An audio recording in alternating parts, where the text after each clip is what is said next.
videoni aniq o'tkazib yubormang. Bugun sizlar bilan 12 mezimli zavtrak tayyorlaymiz. Buning uchun bizga ikkita tuxum, bitta brokoli kerak bo'ladi. Ikkita tuxumni shunaqa tuz sepib chayib olamiz. Keyin brokolini suv bilan yuvib olinglar.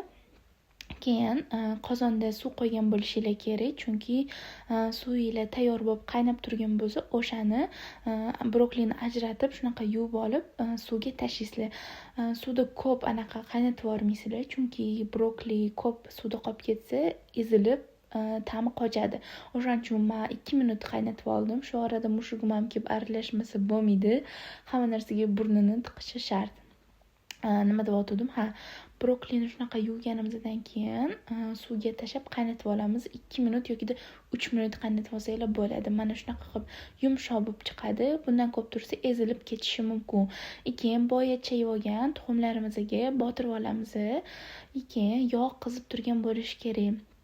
Qizib turgan yog'da 3 minut yoki 4 minut buni ham qovurib olasizlar. Yoniga men bitta pomidor, bitta bodringni to'g'rab oldim. U xohishingizga ko'ra. Men bunaqa qilib bugungi zavtraqimiz tayyor bo'ldi. Yoqimli ishtaha. Men aytgan retseptimda albatta qilib ko'ringlar. Hammaga xayr.